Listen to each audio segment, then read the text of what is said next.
forgiveness also entails is God sometimes says that I'm going to allow you to go through those experiences because in the end, you're going to be a better person. In the end, some of you will turn to me. The truth of the matter is, some people who go through those events in life become more bitter, more resentful, and they walk away.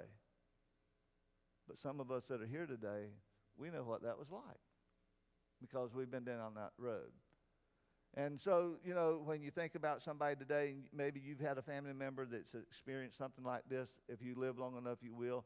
You have somebody in your family that's out of control, or they have an addiction, drugs, alcohol, immorality, whatever it is. And you've done everything you can to, quote, rescue them. You have provided counseling for them.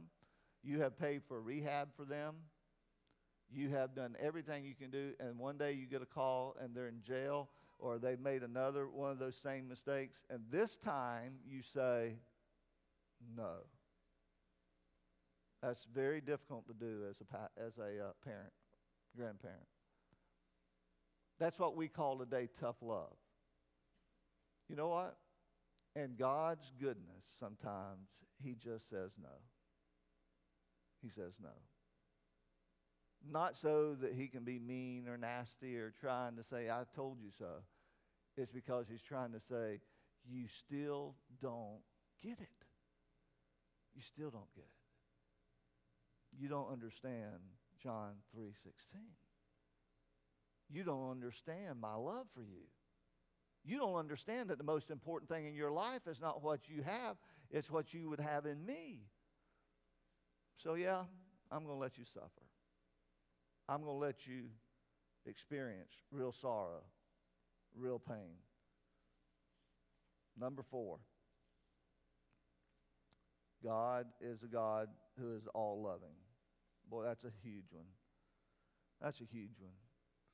You know, this God that you talk about that's a God of love, then just explain the world that we're in. Why, do people die in Iraq and Afghanistan? Why do people go to places and, they're missionaries and they're killed? If God is a God of love, I mean, good grief. Don't you think he could at least protect his own? That's a roadblock. There are people in our culture today, maybe you're there today, I mean, literally, you're stuck. Is God truly a God of love? And yet, the scriptures teach us that God gave his one and only Son. And you may be here today and you may be saying, yeah, but he can't relate to me. Well, let's talk about that for a minute. You say, well, I'm here today, Pastor, and I have been betrayed. Do you remember the story where Jesus was betrayed by one of his best friends? You remember that one? For money? I think he understands that. You say, yeah. But you don't understand. Today I am broken. I'm just broken to pieces emotionally, maybe even physically.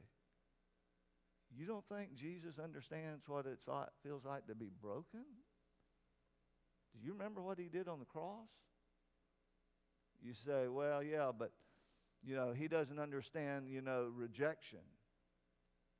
Everybody that was on his team left him. I mean, he was standing all by himself. And this has to be the greatest of all. If you're here today and you don't think God understands where you're at, and you say, I'm not sure I can trust his love, let me remind you that when Jesus on the cross, folks, this is so deep theologically, I just can't wrap my arms around it, but I know it's true. Do you remember when he said, my God, my daddy, why have you left me? And you don't think God understands pain and suffering? And you don't think he understands real love? Here's the deal. We have to come to a point where we have to agree there are things in our life that we don't understand, but we believe anyway, right? You say, prove that to me. I will. How many people here have a cell phone? I think all of us, okay? And if we don't, you will. Some of you have two. I know that. It's unbelievable. Everybody has a cell phone. Now, if I was to ask you to explain how to use that thing, some of you would be equipped to do that, really. I think, there's about 20% of people here and our young people, all of them know how to do this, by the way. But, all those get things that the phone does, maybe 20% of the people here could actually explain how to use all of that stuff. Most of us, we don't understand all of it. At least Pastor Ken doesn't understand all of it. But what if I asked you to explain the science behind the cell phone? And you would say, what do you mean by that? I mean, you explain to me, the airwaves and the cell towers and how all that works. Most of us would be pretty stunned with that one, right? But if I asked you, does any of that information, this information that we don't know, how many of you would say, well, because I don't understand that, I'm not going to use my cell phone anymore?